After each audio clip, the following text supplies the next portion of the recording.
Story 1. Every night, my little boy Artem would wake me, standing by my bed with a pale face and wide, terrified eyes. His voice was barely a whisper as he spoke of strange shadows in his room.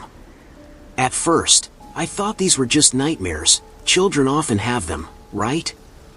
I would calm him down, tuck him back in bed, and watch as he drifted off again, believing that everything would be fine by morning. But it wasn't. Each night, the same scene repeated itself, yet the shadows he spoke of seemed to linger longer in his mind. Soon, it wasn't just nighttime that troubled him. He became more distant, withdrawn, barely speaking, and when he did, his voice carried an edge that sent chills down my spine. Sometimes, it was as if he was someone else entirely, someone cold, cruel, and unrecognizable. One night, I woke to the sound of whispers, low and unsettling. Following the faint sound, I found Artem wandering the house in the dark, his lips moving, though his words were too quiet to hear. When I asked him who he was talking to, he didn't look at me. He just muttered, "It's not me, it's the one who lives inside me." My heart sank as I stared at him, frozen by fear. I tried to convince myself that he was simply a child with a vivid imagination, that maybe he was playing some strange game. But there was something in his eyes, something that didn't belong to my sweet little boy. They were dark, hollow, filled with an unnatural stillness that I had never seen before. It was as if he was no longer in control of his own body. I started locking my bedroom door at night, ashamed of the fear I felt toward my own son. But even then, I couldn't escape him. I would hear the soft creak of footsteps outside my door, sometimes stopping, other times pacing back and forth. His whispers never ceased, growing louder, clearer, yet I couldn't make out the words. Whatever was inside him, it was getting stronger. One night, the whispering stopped. The silence was far worse.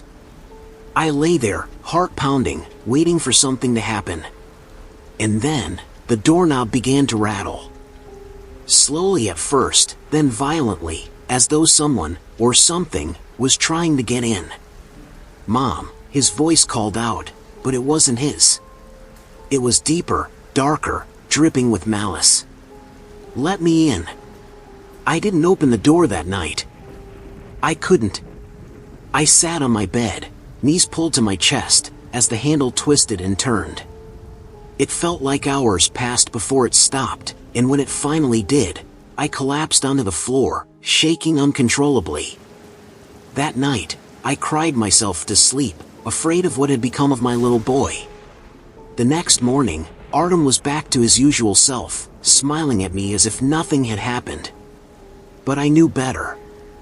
I couldn't pretend anymore. The thing inside him was growing bolder, creeping closer with each passing day. His behavior during the day became more erratic. He would stare off into space, muttering things I couldn't understand. When I would ask him if he was all right, his expression would change, and for a brief moment, I would see that darkness in his eyes again. "I'm fine," he would say, but it was never him speaking. I began researching possession, trying to find any explanation for what was happening to him. I came across old folklore about demons taking over children's bodies, using them to get closer to the ones they truly wanted. The thought made my stomach churn. Could it be possible? Could something so evil have found its way into my home, into my son? Each night became a nightmare of its own. Artem would stand outside my door, not knocking, not speaking, just standing there. I could hear his breathing, heavy and deliberate, as if something far older, far more dangerous was controlling him. The air in the house had grown thick, oppressive, and I could no longer sleep. One evening, as I put him to bed, I noticed something strange. His hands, which used to be warm and soft, felt cold, lifeless. He stared at me with that same blank expression, eyes empty as if they were looking through me, not at me. I tried to speak to him, to reach him, but he remained silent. Just before I left the room, he finally whispered, "He's almost here." I couldn't stay in the house that night. I packed a bag, grabbed Artem, and drove to my sister's place across town. She welcomed us in without question, though she could see the fear etched on my face. Artem slept peacefully that night, as if whatever had been tormenting him had stayed behind. For a brief moment, I allowed myself to hope that maybe we had escaped it, but deep down, I knew it wasn't over. Whatever had a hold of him wasn't going to let go so easily. The next day, Artem was quiet again, but there was a strange calmness about him that unnerved me. When I asked him if he remembered anything from the previous night, he just shook his head, smiling faintly. That smile, there was something wrong with it. It wasn't the smile of a child, it was the grin of something far more sinister. That evening, as the sun began to set, Artem approached me, his face pale once more. "Mom," he said softly, his voice shaking, "I don't feel right." Before I could respond, he collapsed to the floor, his body convulsing as though something was fighting to break free from within him. I screamed for my sister, but before she could reach us, Artem's eyes rolled back in his head, and a low, guttural growl escaped his lips. It was a sound I will never forget. As quickly as it started, it stopped. Artem lay still on the floor, unconscious but breathing. I sat beside him, terrified, unsure of what to do next. My sister called a doctor, but I knew in my heart that no doctor could fix this. The thing inside him was getting stronger, and I was running out of time. We returned home the next morning, hoping the worst had passed. But from the moment we stepped through the front door, the atmosphere shifted. The house felt different, darker. Artem was silent as we walked in, his eyes scanning the room as though he could see something I couldn't. He didn't speak the entire day, not even when I tried to get him to eat. He just sat there, staring. That night, I locked my door again, praying for peace, but it never came. The whispering began almost immediately, followed by the sound of footsteps. This time, they didn't stop at my door. I could hear them moving around the house, growing louder, closer. It felt like something was stalking me, taunting me. I couldn't take it anymore.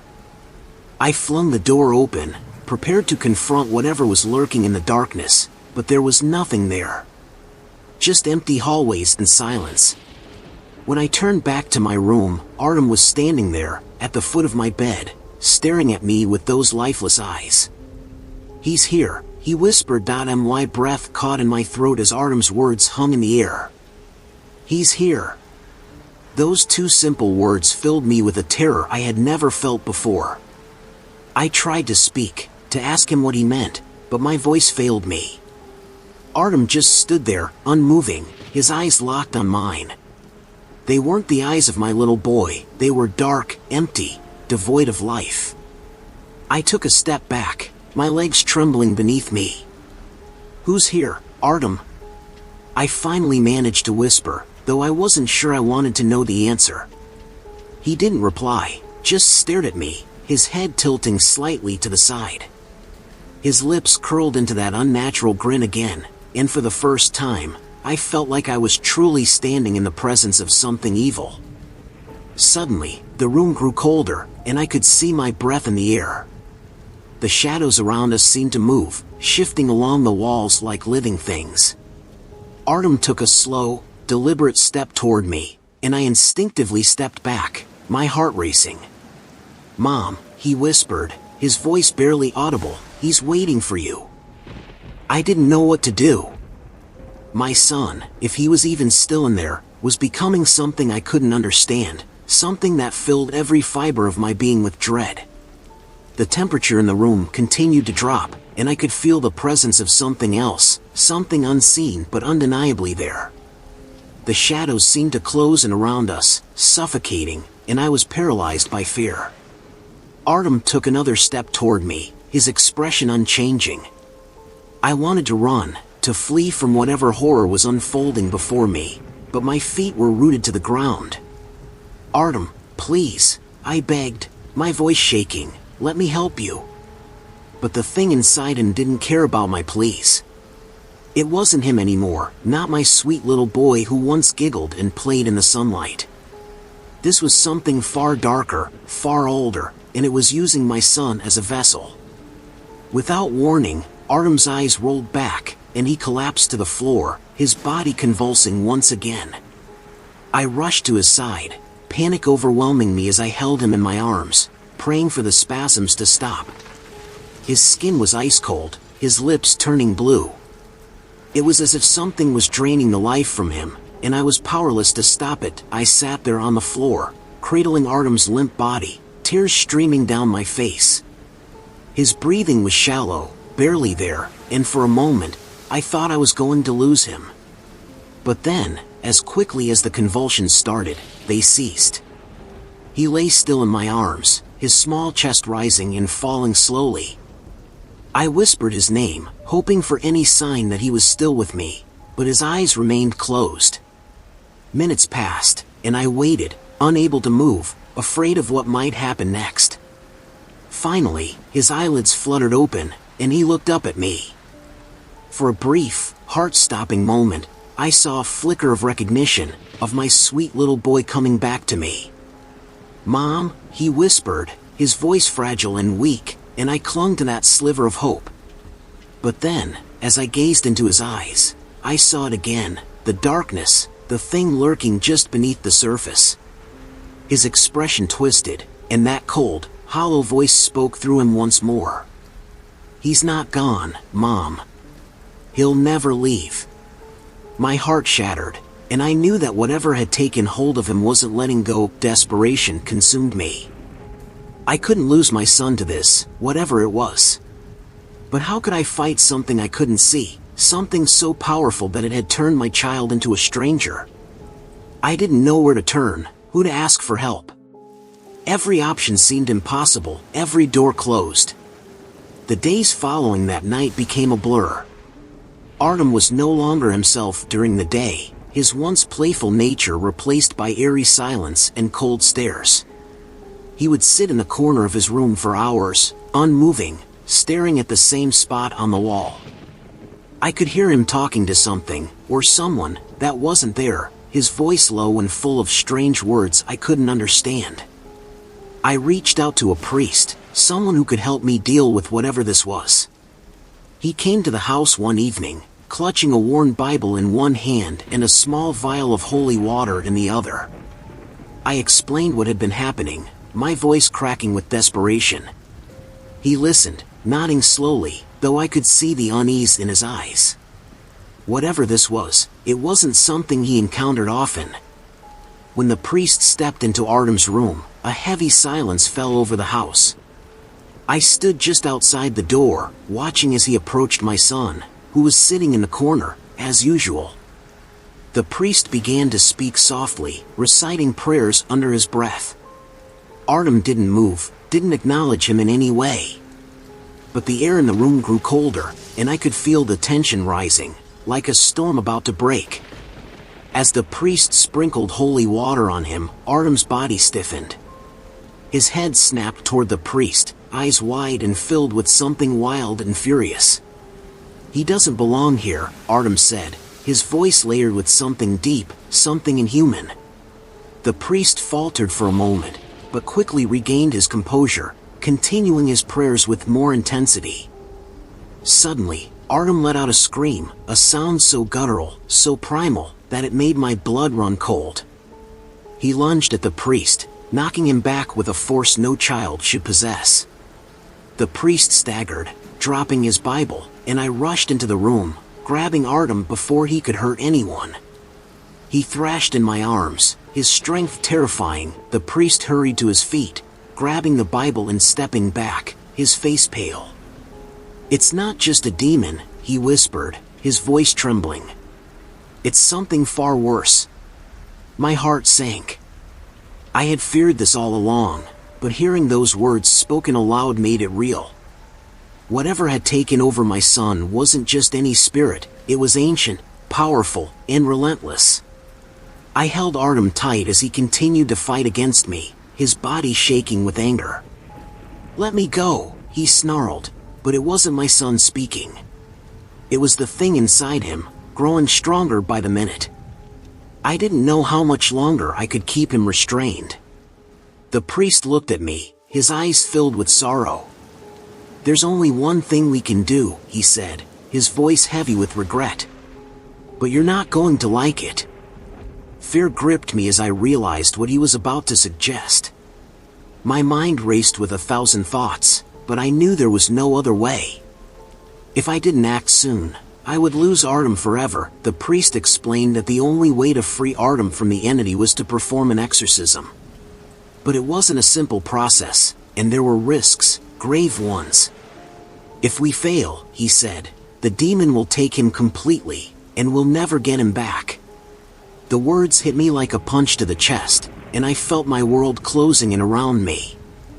I looked at Artem, his face twisted in rage, his body convulsing as he struggled against whatever held him captive. He was still my son, somewhere deep inside, and I couldn't bear the thought of losing him. I had no choice but to agree to the exorcism, despite the dangers it posed. The priest prepared everything he needed: holy water, candles, and ancient texts filled with prayers meant to banish evil. I could see the fear in his eyes as he worked, but he remained focused. I sat beside Artem, who had fallen into an unnatural stillness, his eyes closed as though in a deep, restless sleep.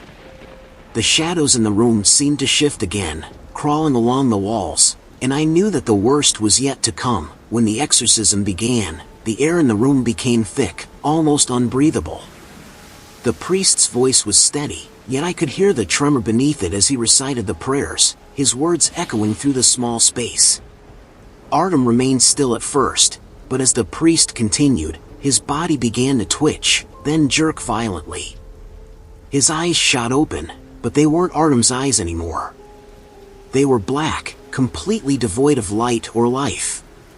"You can't have him," a voice growled from deep within his throat. It wasn't the voice of a child, it was something ancient, monstrous, and filled with pure hatred. The priest didn't stop, though I could see the strain on his face as he continued the ritual. Artem let out a scream, his body twisting unnaturally as though something was trying to tear its way out. I wanted to reach for him, to hold him, but I couldn't. I was frozen in place, watching in horror as the thing inside my son fought against the prayers, against the light. I could only pray that it wasn't too late, that my little boy could still be saved. The struggle went on for what felt like hours. Artem's body convulsed, his face contorted in agony, and the voice inside him cursed us both with words that chilled my soul. The priest's chanting grew louder, more forceful, as though he was drawing on every ounce of his faith to banish the demon. His hands shook as he held the Bible and holy water, sprinkling droplets onto Artem's trembling form. Suddenly, Artem let out an inhuman screech, his back arching off the bed with terrifying force. His eyes, black and hollow, locked onto mine, and for a moment, I felt as though I was staring into a void. "You can't save him," the demon snarled through my son's lips, its voice like a venomous hiss. "He's mine." The priest didn't waver, continuing his prayers, even as the room around us seemed to darken. The shadows writhed along the walls, almost alive, and the air grew heavier with each passing second. I clutched the edge of the bed, my heart pounding in my chest, desperately praying that my son could be freed from whatever had taken hold of him. I wasn't ready to give up, not yet. Just when it seemed that the demon's hold on Artem would never break, the priest reached for his cross, holding it high above my son. His voice was hoarse but unwavering as he shouted, "In the name of God, I command you to leave this child." The air seemed to tremble, and for a split second, everything stopped: the convulsions, the thrashing, the guttural sounds from Artem's throat.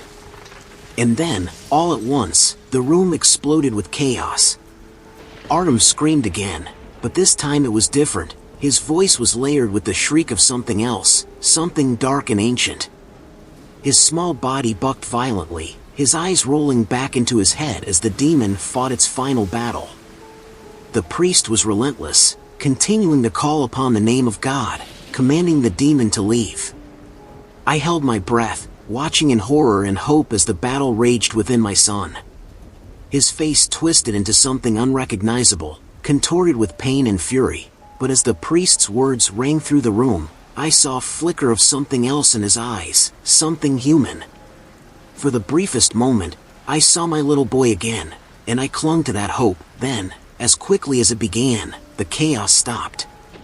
Artem collapsed onto the bed, his body still and silent.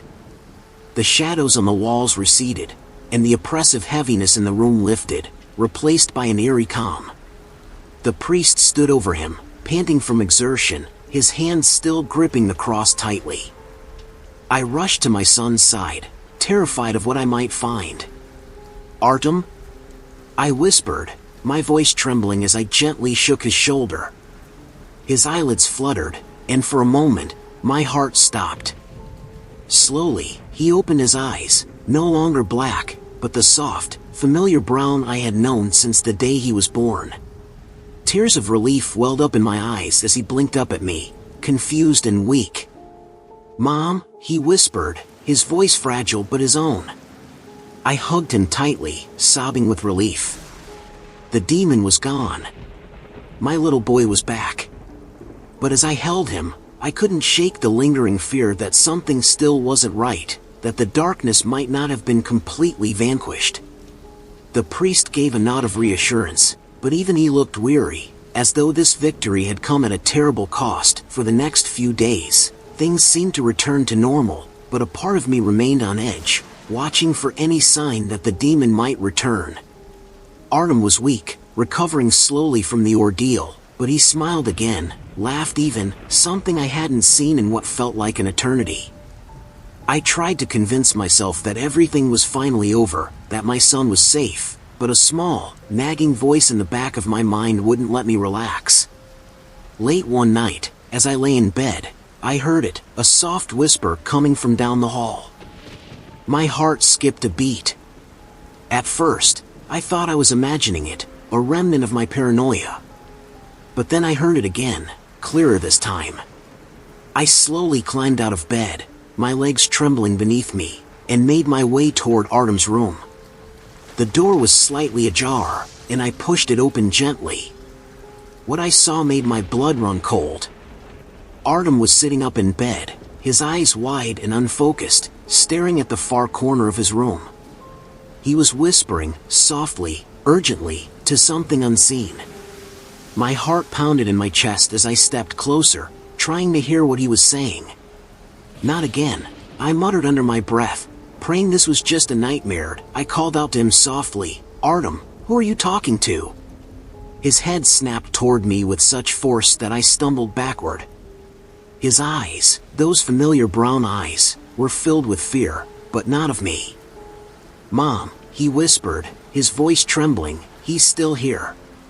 My heart sank, the cold realization crashing over me like a wave.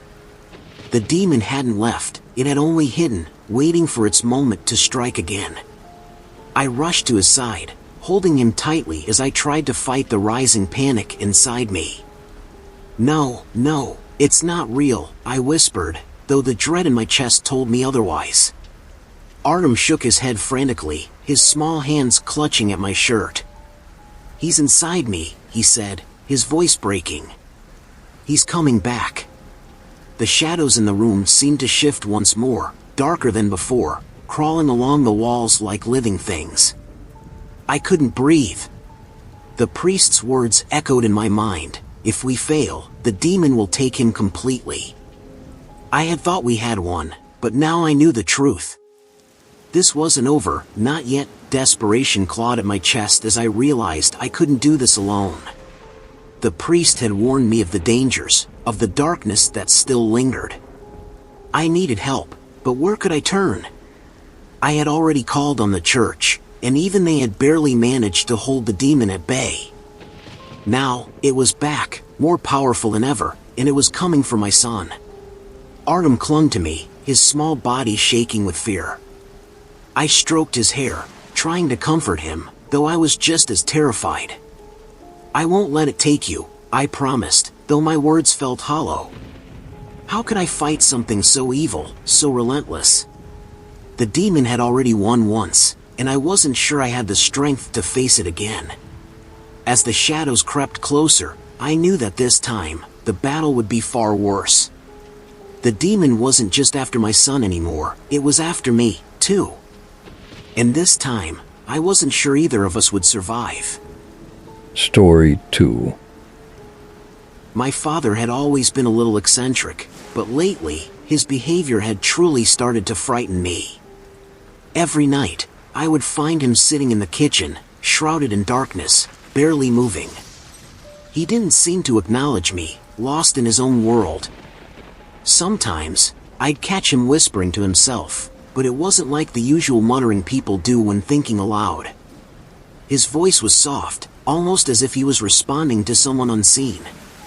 The more I watched him, the more I noticed how hollow his eyes had become. It was as if he hadn't slept in weeks, his face pale and drawn, his skin stretched tightly over his bones. I wanted to confront him, to ask what was wrong, but every time I opened my mouth, the words got stuck in my throat. There was something in his gaze that made me uneasy, something that wasn't quite right. Then, one night, I woke up to find him standing by my bed. He wasn't moving, just staring down at me with that same empty expression. I froze, my heart pounding in my chest. I couldn't move, couldn't speak. All I could do was lie there, paralyzed with fear, as his eyes bored into me. The silence in the room was suffocating, and I had never felt so utterly terrified. From that night on, everything changed. My father became even more distant, if that was even possible. He hardly spoke to me during the day, and when he did, his voice sounded different, colder, detached. It was as though he wasn't fully there, like some part of him had been replaced by something else. The man who had raised me, who had been a constant presence in my life, was slowly fading away. I started paying closer attention to him, trying to figure out what was happening. One day, I found something disturbing in his room, old, worn-out books with strange symbols on the covers. They were written in languages I couldn't understand, filled with diagrams and instructions that sent a shiver down my spine. I had never seen anything like them before. The more I flipped through the pages, the more unsettled I felt. Things got worse when I noticed strange markings on the walls of his study. At first, they were faint, barely visible, but as the days passed, they grew darker and more pronounced. They looked like symbols, drawn in a substance that resembled dried blood. I couldn't understand what they meant, but I knew they were wrong, that they didn't belong there. My father was no longer the man I knew. Something else had taken his place. I began avoiding him, staying out of the house as much as I could. But no matter where I went, I couldn't escape the feeling that something was watching me. The air in the house had become thick, oppressive, like there was something lurking just out of sight. Every time I stepped inside, I felt a chill crawl up my spine, as if the walls themselves were closing in on me. At night, the whispers grew louder. I could hear my father talking to himself in the kitchen, his voice low and hoarse, carrying through the stillness of the house. But it wasn't just his voice anymore. Sometimes, I thought I heard another voice, faint but distinct, responding to him. I told myself it was just my imagination, that I was being paranoid. But deep down, I knew it wasn't. One evening, I mustered the courage to confront him. I walked into the kitchen, the lights dim, and found him sitting at the table, his hands folded neatly in front of him. "Dad," I said, my voice trembling. "What's going on? What are those books in your room?" He didn't look up. Instead, he slowly turned his head toward me, his eyes dark and unreadable. "You wouldn't understand," he whispered, and in that moment, I knew this wasn't my father anymore. The fear I felt that night never left me. I started sleeping with my door locked, but even that didn't make me feel safe. I kept waking up in the middle of the night, expecting to see him standing over my bed again, watching me with those empty eyes. Each time I woke, drenched in sweat, I listened for the sound of his footsteps in the hallway. The house was silent, but I knew he was there, somewhere in the darkness. I couldn't shake the feeling that something terrible was going to happen. My father's behavior continued to deteriorate. He barely ate, barely slept. His appearance grew worse by the day. His skin was pale and clammy, his hands trembled constantly. And then there were the voices. I kept hearing them, late at night, as though someone, or something, was speaking to him from the shadows. One night, I couldn't take it anymore. I crept down the hallway, trying not to make a sound. The house was eerily quiet, the air heavy with tension. When I reached my father's room, I pressed my ear to the door, listening. At first, there was only silence, but then I heard it, a faint, rasping voice, low and menacing, answering my father's whispered words. I backed away in horror, my heart racing. I didn't want to know what he was talking to, but I couldn't deny it any longer. Something evil had come into our home. The next day, I decided to investigate further. While my father was out, I went into his study and began searching through his things. I didn't know what I was looking for, but I had to find some kind of explanation. I rifled through drawers, flipped through the strange books, but nothing made sense. That is, until I found a small, leather-bound journal hidden beneath a pile of papers. I opened it, and my blood ran cold. Inside were pages filled with notes in my father's handwriting, but they weren't about his work or his life. They were about something much darker. He wrote about rituals, about summoning forces from beyond this world. The more I read, the more my hands shook. My father had been delving into something dangerous, something forbidden. And now, whatever he had brought into our lives was destroying him. Suddenly, the door creaked open behind me. I whipped around, my heart leaping into my throat. There stood my father, his face gaunt, his eyes lifeless. "What are you doing?" he asked, his voice eerily calm. I stammered, trying to come up with an excuse, but I knew it was too late. He had caught me. The air in the room grew cold, and a chill ran down my spine. I could feel something dark and malevolent pressing in on me. My father, or whatever was inside him, had found me. After that, I knew I couldn't stay in the house any longer. I packed a small bag and left, not bothering to tell my father where I was going. I couldn't look him in the eyes anymore, not after what I had read. The man I once knew was gone, and in his place was something dangerous, something that wanted more than just control of our home. I fled to a friend's house, hoping that some distance would clear my head. But even away from home, I couldn't escape the terror. Every night, I dreamed of my father standing by my bed, staring at me with those cold, hollow eyes. His voice echoed in my mind, whispering words I couldn't understand, filling me with dread. No matter how far I ran, I felt like something was following me, something dark and insidious that refused to let me go. I decided to seek help. I went to a local priest, desperate for answers. I explained everything, my father's strange behavior, the occult books, the whispers in the night. The priest listened quietly, his face growing more solemn with each word. When I finished, he sighed deeply. "Your father has opened a door that should never have been opened," he said. "And once those doors are open, they are very difficult to close." The priest offered to come to the house and perform a blessing, but I wasn't sure it would be enough. I knew, deep down, that this was more than just a haunting. Something had latched onto my father's soul, something far darker than any spirit. Still, I agreed. I was willing to try anything to get my father back, or at least free him from whatever had taken over. We returned to the house that evening, the priest carrying a small vial of holy water and a Bible tucked under his arm. As we stepped inside, the air felt colder than before, heavier, like the house itself had become infected with whatever darkness was consuming my father. The priest began walking through the rooms, murmuring prayers under his breath as he sprinkled the holy water on the walls and floors. When we reached my father's study, the door was closed. I hadn't been in there since the day he caught me reading his journal.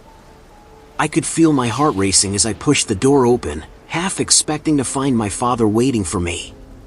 But the room was empty, at least at first glance. The priest entered behind me, and as soon as he stepped inside, he froze. "Do you feel that?" he asked, his voice tight with fear. I nodded. There was something in the room with us, something unseen but undeniably present. The priest wasted no time. He began reciting prayers louder, his voice steady but urgent as he moved around the room. I could feel the air growing heavier, thick with a presence I couldn't. ChatGPT. ChatGPT. See but could sense lurking in the shadows. Suddenly, the temperature dropped, and I saw my breath in the air.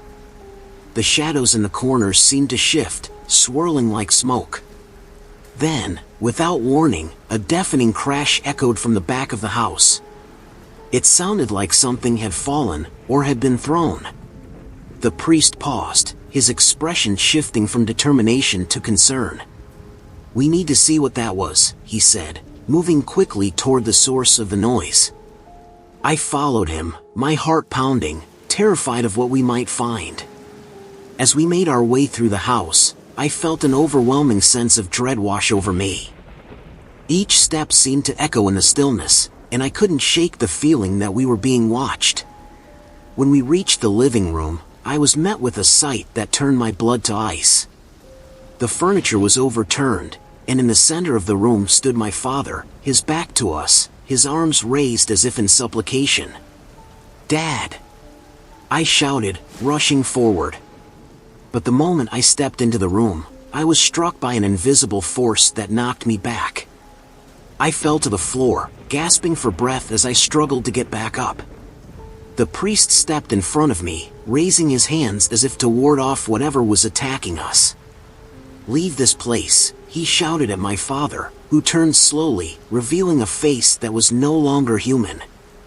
His eyes were dark voids, and his skin had taken on an unnatural pallor. "This isn't him," I cried, but my words felt futile against the overwhelming darkness that had enveloped him. As the priest continued to recite prayers, the air crackled with energy. My father's lips curled into a twisted smile, and he spoke in a voice that wasn't his own, deep and resonant. "You cannot save him," it taunted, mocking us. "He belongs to me now." The darkness around him seemed to pulse, reaching out like tendrils, threatening to consume everything in its path. I watched in horror as the priest pressed forward, unyielding in his determination. "In the name of God, I command you to leave this man," he yelled, his voice ringing with authority. For a moment, the room fell silent, and the shadows recoiled as if struck. But then, my father laughed, a low, chilling sound that echoed through the room, sending shivers down my spine. In that moment, I realized the fight wasn't just between the priest and the entity possessing my father, it was a battle for my father's very soul. I couldn't stand by and do nothing. Gathering every ounce of courage, I pushed myself to my feet and joined the priest, my voice shaky but resolute. "Dad! Fight it! You can't let it take you!" My father's head snapped toward me, his expression flickering for just a second, a glimmer of recognition shining through the darkness. "Help me!" he whispered, but the moment was fleeting. The entity roared, and my father's body twisted violently, as if caught in a struggle for control. The shadows swirled around him, dark and chaotic, threatening to drown out any flicker of hope. "Focus on my voice," the priest commanded, undeterred. "You have to fight back. Remember who you are." He pressed on, his prayers growing more fervent, more powerful. I joined him, chanting words I barely understood, willing my father to push back against the darkness that had overtaken him. As we fought together, I could feel the energy in the room shifting. The shadows began to retreat, but not without resistance. My father let out a cry that echoed with both anguish and fury, and for a moment, I feared we had lost him completely. But I refused to give up. "Dad! We love you. You're stronger than this." In response to my words, a tremor ran through my father's body, and for an instant, his features softened. I saw the man I loved, the man who had raised me, who had shared my joys and sorrows. That brief moment of clarity filled me with hope, and I pressed on. "Fight it. Remember us. Remember who you are." The entity howled in rage, and the room trembled as it fought against our combined will. The shadows lurched forward again, but the priest raised his hands higher, shouting words of authority that echoed off the walls. The air grew electric, charged with a power that felt almost tangible, and I could sense the tide beginning to turn. My father's face twisted in pain, a battle raging within him. I reached out, desperate to bridge the gap. "You're not alone, Dad. We're here. We'll always be here." My words pierced through the chaos, a lifeline in the dark. For a heartbeat, I thought I saw a glimmer of understanding in his eyes, but then the darkness surged once more, and I felt the air grow heavy with despair. The priest's voice rose above the din, commanding and fierce. "In the name of the Holy Spirit, I cast you out. You have no power here." The walls shook, and I could feel the very foundation of the house quaking beneath us. Shadows swirled, dark tendrils retreating and reeling as if they were being pulled back into a vortex. Then my father screamed, a sound filled with both agony and rage. "No! You cannot take him from me." The room felt alive, pulsating with a force that threatened to engulf us. I clung to the priest's side, my heart racing as I watched the battle unfold before me. My father's body convulsed violently, a marionette on strings pulled by something far beyond our comprehension. "Fight it, Dad!" I cried out, tears streaming down my face. "You're stronger than this. You are my father." The words came out as a desperate plea, and in that moment, I could see a flicker of something, hope, recognition, behind my father's darkened eyes. The shadows around him shrieked in response, a cacophony of anger and sorrow, but the priest pressed on, relentless. "You are not alone. Your son is here. You must take back your strength." The priest's voice boomed, resonating through the house as if challenging the very darkness itself. Suddenly, the room fell silent, and for a moment, it felt like time had stopped. My father's body slackened, his face contorting in a mix of pain and clarity. I can't hold on much longer," he gasped, his voice barely a whisper. It was as if he were fighting a battle within, and I felt a wave of desperation wash over me. "Just a little longer, Dad. You can do this," I urged, willing him to push through. The shadows writhed around him, furious and unyielding. They lunged forward, but the priest raised his hands higher, a barrier of light forming between my father and the encroaching darkness. "Now! Let him go," the priest commanded, his voice like thunder. A blinding light erupted from the vial of holy water, filling the room with warmth and brightness that pushed back the shadows. I watched in awe as my father's form began to shift, the malevolent energy swirling around him starting to unravel. A guttural scream tore from my father's lips, echoing through the house as the darkness fought to cling to him. But I could see it weakening. "Fight! Fight for us!" I shouted, my voice ringing with urgency. The entity writhed, releasing its hold ever so slightly as my father's features contorted in struggle. The priest continued to chant, pouring every ounce of faith into his words. The shadows recoiled as if burned by the light, their screams mingling with my father's cries. I could feel the atmosphere change, the heaviness lifting, replaced by a suffocating clarity that had been missing for so long. Then, with one final, desperate cry, my father lunged forward, breaking free from the dark tendrils that had ensnared him. The shadows screamed in rage as they were cast away, dissipating like smoke in the wind. My father collapsed to the floor, gasping for breath, his body trembling as if awakening from a nightmare. "Dad, I rushed to him, cradling his head in my lap. His eyes were wide, filled with confusion and fear, but they were also clear, no longer voids, but windows to the man I had known and loved. "You're back. You're safe now," I sobbed, relief flooding through me. The priest knelt beside us, placing a hand on my father's shoulder. "You're free now," he assured him, his voice steady. "It's over." But even as he spoke, I could see the lingering shadows retreating into the corners, the darkness that had plagued our home still simmering just beneath the surface. I helped my father to his feet, and he leaned heavily on me, still shaken but gradually regaining his composure. "What happened?" he murmured, his voice weak. I could see the fear etched on his face, the memory of his time lost to that dark entity flickering behind his eyes. "You were taken," I explained gently, trying to find the right words. "But we fought for you. We won."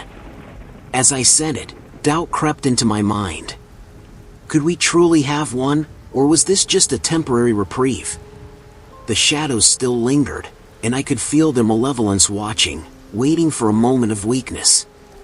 The priest stood up, surveying the room with a determined gaze.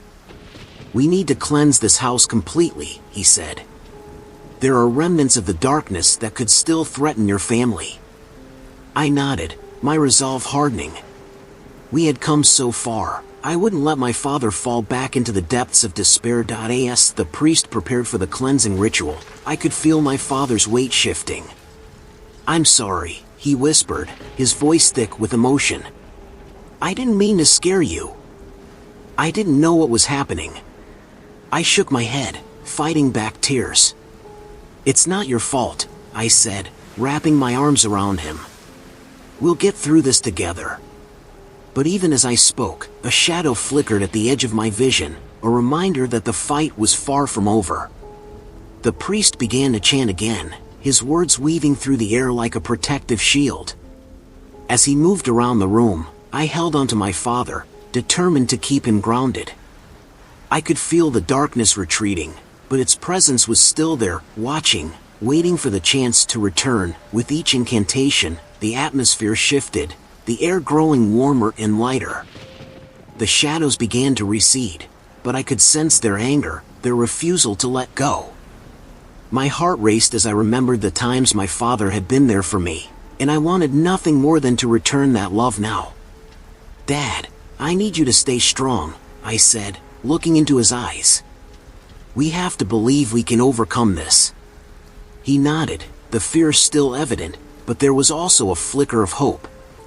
The priest's voice rose, echoing in the now luminous room. "You are no longer welcome here," he declared, his authority palpable.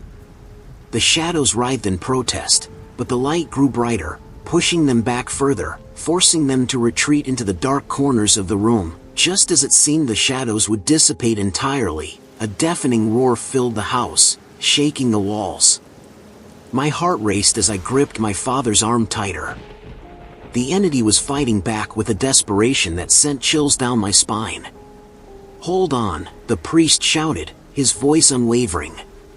"We are stronger together." I could feel the energy shifting, a force building as we stood united. The shadows howled in fury, but with our combined strength, we pushed back against the tide. In that moment, I closed my eyes and focused on my father, on the love we shared, on the memories that defined us. The shadows shrieked, and I could sense them faltering, their power waning. The air crackled with energy, and I knew we had to keep fighting. Finally, with a resounding clash, the last of the shadows shattered like glass, dissolving into the air with a final scream. The room fell silent, the oppressive darkness lifted, replaced by a warm glow. My father collapsed to his knees, breathless but alive. "We did it," he gasped, looking up at me with tears in his eyes. "We really did it." I knelt beside him, overwhelmed with relief and joy. But deep down, I knew that this victory, while monumental, might not be the end. The priest smiled, his expression filled with hope. "You both showed incredible strength. But be vigilant. Darkness doesn't easily forget. I nodded, a mixture of gratitude and lingering fear in my heart. I would remain alert, for the battle was over, but the war against the shadows might just be beginning. Story 3. When my grandfather passed away, I thought it was just a part of life, a natural cycle that we would mourn as a family. I remember standing by his grave, feeling the weight of loss, but also a strange sense of closure. However, I had no idea that what would come after his funeral would surpass all my darkest fears. That first night, as I lay in bed, the house enveloped in silence, I began to hear his voice. It was soft and distant, like an echo whispering through the halls. At first, I dismissed it as my imagination. Grief can play tricks on the mind. But the voice grew clearer, calling my name in a tone that was both familiar and haunting. The urge to investigate pulled at me. I tiptoed down the hallway, heart pounding with each creak of the floorboards beneath my feet. I reached the bottom of the stairs, and an unsettling chill danced down my spine. I paused, listening for any signs of life, but all I heard was the faint murmur of my grandfather's voice, urging me closer. As I approached his old study, I noticed that the door was slightly ajar. This was strange, it had always been locked after he passed. Hesitation gripped me, but the calling of my name was irresistible. I pushed the door open slowly, the hinges groaning as if in protest. Inside, the room was dimly lit by an eerie green glow. My grandfather's favorite soup simmered on the stove, an inexplicable warmth radiating from it. It looked just as he used to make it, the steam swirling in the air like wisps of a forgotten memory. But something felt off. The soup pulsed with a life of its own, casting unnatural shadows that danced along the walls. I stepped closer, drawn in by the familiar aroma, but a sense of dread settled in my stomach. This wasn't just a meal left behind, it was as if it were waiting for me, beckoning me to partake in whatever dark secret it held. My mind raced back to the stories my grandfather told about our family's history, tales of hidden truths and buried secrets meant to stay buried. As I stood there, I remembered my grandfather's warnings. He often spoke of the family's legacy, of forces that should never be awakened. My heart raced as I recalled the strange rituals and odd symbols that adorned our family history, artifacts I had always brushed off as mere folklore. But now, standing in this room, surrounded by the remnants of his life, I felt the weight of those stories pressing down on me. A flicker of movement caught my eye. I turned abruptly to find the shadows shifting, twisting into shapes that seemed almost human. Panic surged within me, but the voice continued to call, soothing yet ominous. "Come closer," it whispered, inviting me into the darkness. The conflict inside me raged. Part of me wanted to run, while another part felt an undeniable pull toward the source of the voice. I took a step back, torn between fear and curiosity.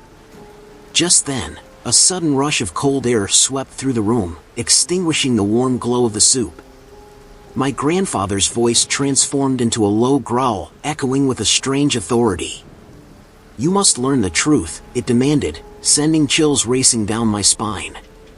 In that moment, I realized that the death of my grandfather was not an end, but rather the key to something terrifying lurking just beneath the surface. With every ounce of courage I could muster, I stepped forward once more. The soup bubbled ominously, and the shadows swirled around me, wrapping me in their cold embrace. "What truth?" I whispered into the darkness, hoping for clarity amid the chaos. The air thickened with anticipation, and for a moment, everything fell silent. Then, without warning, the room exploded with sound, voices overlapping, fragments of conversations from the past. I caught glimpses of my grandfather's life, the sacrifices he made, the pacts he forged. Images of rituals danced before my eyes, each more disturbing than the last. The shadows twisted and morphed into figures, the ghosts of our family's history revealing themselves, desperate to be seen and heard. The weight of their sorrow enveloped me, each spirit seeking solace and acknowledgement. You must choose, the voice intoned, echoing around me. Will you carry the burden of our legacy, or will you let it fade into darkness? My heart raced as I grappled with the enormity of the decision before me.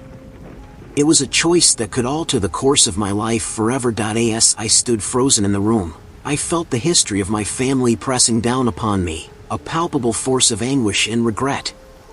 The shadows whispered my name, and I realized they were not just remnants of the past, they were echoes of my grandfather's choices, binding me to the legacy he had left behind. I closed my eyes, trying to block out the cacophony, but the memories invaded my mind, scenes of fear, love, and despair. Why did you hide this from me? I shouted into the void, desperation clawing at my throat. Why didn't you warn me? The room trembled at my words, and the shadows recoiled, their forms flickering like candle flames. In that moment, I understood that my grandfather's death was only the beginning of a darker path, one that I had unwittingly stepped onto. Suddenly, a figure emerged from the shadows, solidifying before me. It was my grandfather, his face a mask of sorrow and regret. I tried to protect you, he said, his voice a haunting blend of love and pain. But now, it's your turn to confront the darkness. You are the only one who can break this cycle. The weight of his words struck me like a physical blow, and I felt the truth of his statement reverberate within me. The figure of my grandfather began to fade, but his eyes bore into mine, filled with an urgency that ignited a fire within my heart.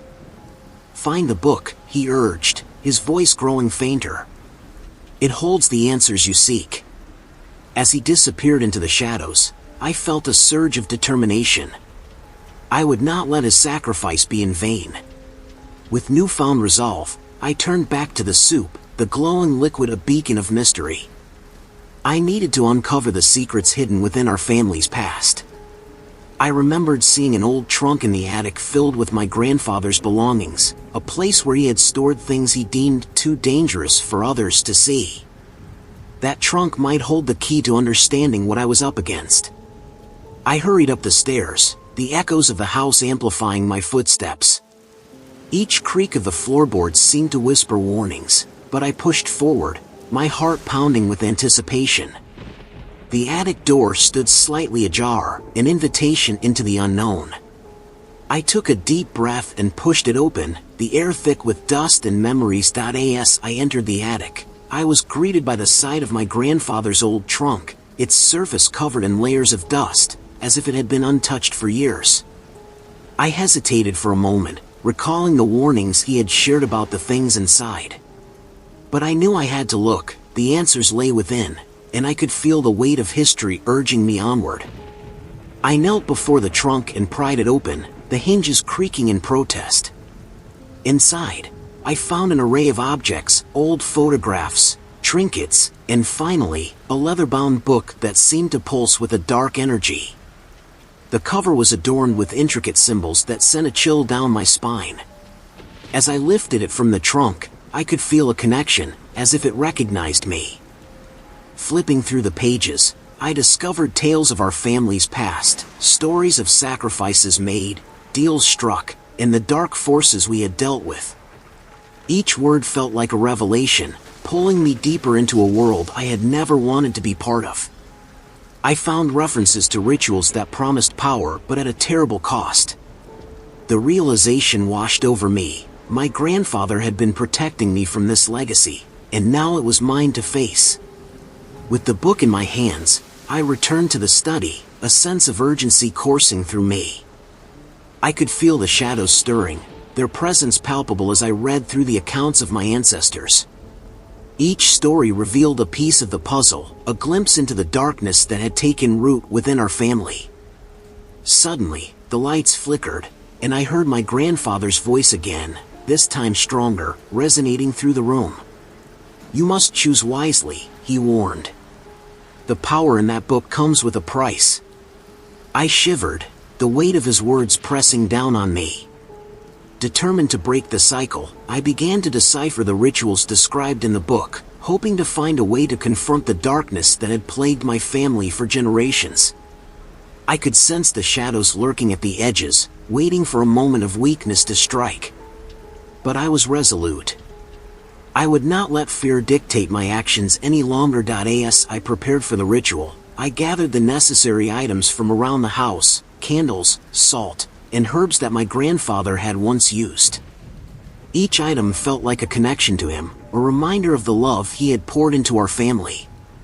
The air crackled with energy as I arranged everything according to the instructions in the book, the weight of tradition heavy on my shoulders. I lit the candles, their flickering flames casting long shadows across the room. With each flame that ignited, I felt a sense of empowerment, a determination to confront the darkness once and for all.